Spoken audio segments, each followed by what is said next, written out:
हाय सांग मैंने नमस्कार हेबे गुड डे बहुत दिन पर मु वॉइस रे वीडियो करूची तो आज टॉपिक होची सस्ता स्किन केयर सस्ता स्किन केयर माने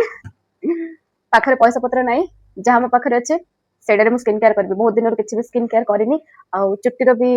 हालत खराब स्किन रो भी हालत बहुत खराब आ आखि बाकी तो माने अवस्था नहीं ठीक से देखा आखि तले कला पड़ जाइए देखा जाऊन तो आपको मो फोन पे कर आउ किछि नाही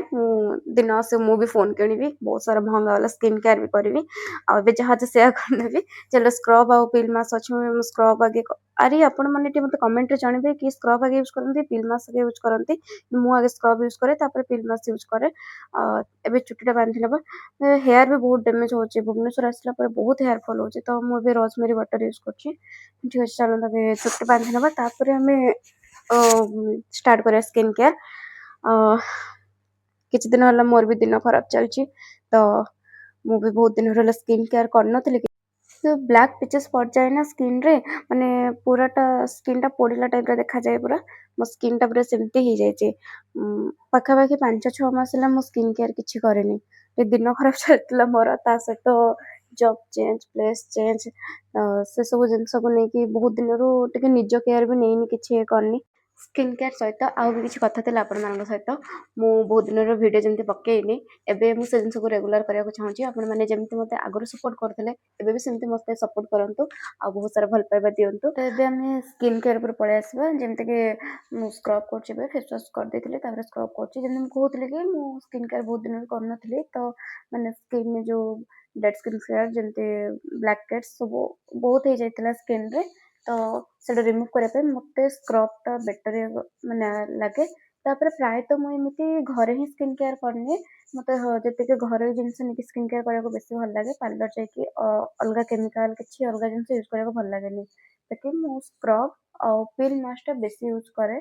और शीट मास्क टा भी बेले बेले एमती यूज कर दिए मासको थरे तो तापर फेस को भल के स्क्रब कर देली तापर फेस धोई आसिली और मुह धोई के आसिली मुह धोई आसो संगे संग स्किन ड्राई हो गला पोछि देला परे माने शीत दिने ना बहुत स्किन माने जो जो डेड स्किन सेटा बहुत हुए शीत दिने प्राय तो मु पिल मास्क यूज करली पिल मास्क रे एटा थिला कि 15 रुपीस वाला बाकी मु एटा प्राय तो आनी यूज करे कहिना बड़ो बड़ो एटा आनले नष्ट हुए पड़ी जाए माने पके के रखी यूज करेनी ताठ बोले मु एटा आने संगे संग जो दिन आने से दिन ही यूज करे तो मते एटा भल लागे आनिया को आ एटा थाए ना माने गोल्डन ग्लो वाला जो जोटा कहते कि पिल मास्क तो एटा किंतु एते भी ग्लो आसेनी किंतु थाए तो जोटा ब्लैक हेड्स तार पोर्स सेल एटा उठै दिए सेटा माने स्किन बाहर कर दिए बाकी से मु एटा ही यूज करे बस नॉर्मली मते बेसी हेवी वाला ये स्किन केयर पसंद नुहे ना मते फास्ट मते मो निज स्किन ही ध्यान रखियार अछि जे मु को स्किन में कोन लगाउछि कोन नै आ एटा थाए कि सेटा लेखा थाए 15 मिनिट्स माने 15 मिनिट्स से सेटा रेड एंड ग्लो आसीबो सेटा सुके जीवो जो पिलटा उठिया पे किंतु एटा 15 मिनिट रे प्राय तो 30 रु 40 मिनिट लागे जाए एटा सुखिया पे बहुत टाइम नहीं जाए ताकि किछि नहीं आपण भी यूज करंतु माने इंस्टेंट ग्लो देखै दिए ये स्किन टा नेचुरल ग्लो करे भल लागे बहुत स्मूथ और लाइट तो याको आम किछि टाइम छाड़ी देबा तापर सुखी एबे सुखी गलानी मोर मु टिके गैप दे देथिली मझिरे तापर एटा काढुचे आपण देखिए पूरा मु ताको ओ पाखापाखि 40-45 मिनिट एमती रखी देइथिली ता भितर मु अलगा किछि काम करथिली मो रोषेई करथिली तो सेटा देखंतु पूरा माने भलो के उठी आइछि मो के अधिका टाइम रखी देइछि बाकी 30 मिनिट रु 35 मिनिट एबो सेतिके रखिले भी सुखी आइथिबो देखंतु पूरा जो नाही ना ता भितर मु निजे देखुथिले जे कोन कोन बाहर स्किन ने केमते ये अछि तो सेटा बाहर करला परे आपण स्किन जे जो टाइटनेस टा और जो एटा देखि पारथबे स्किन टारे हल्का ग्लो भी आछे और नेचुरल माने स्किन टा को ही ठीक रखे से जत्ते कि जहा काढिया कथा स्किन नु काढी दे तापर पूरा स्किन टा हल्का कर दे तापर मु ता भितर गोळी के रखि देथिले फेस पैक मुल्तानी मिट्टी एलोवेरा जेल और रोज वाटर और टिके हळदी देथिली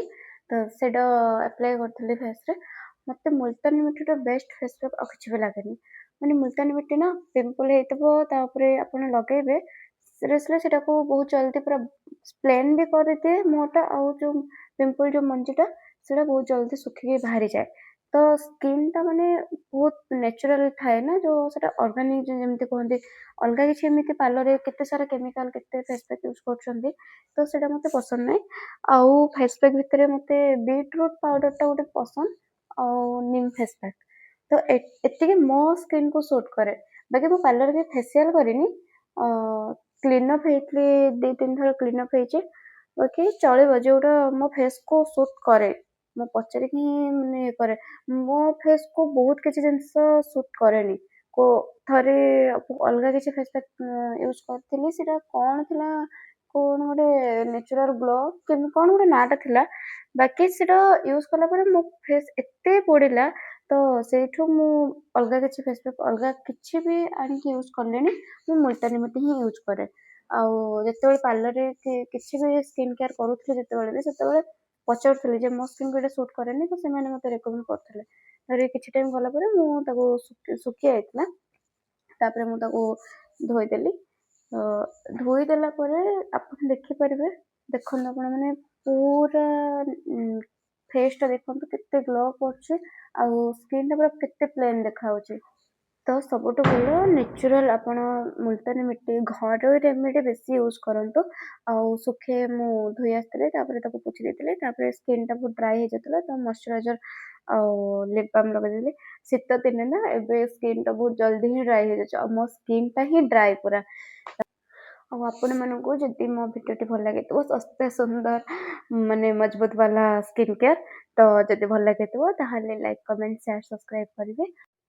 ଆଉ ମୁଁ ଏବେ ରେଗୁଲାର ଭିଡ଼ିଓ ବି ପକେଇବି। ଯେମିତି ଆଗରୁ ପକଉଥିଲି, ତ ଏବେ ସେମିତି ରେଗୁଲାର ଭିଡ଼ିଓ ପକେଇବି। ମିନି ବ୍ଲଗ୍ ହଉ, ଭିଡ଼ିଓ ହଉ, ସବୁ ରେଗୁଲାର ହିଁ ଚାଲିବ। ଆଉ ଆପଣମାନେ ମୋତେ କମେଣ୍ଟ ବି କରିବେ। ଭଲ ହେଲେ ଭଲ ଦେବେ, ଖରାପ ହେଲେ ମୋତେ ସଜେଷ୍ଟ କରିପାରିବେ।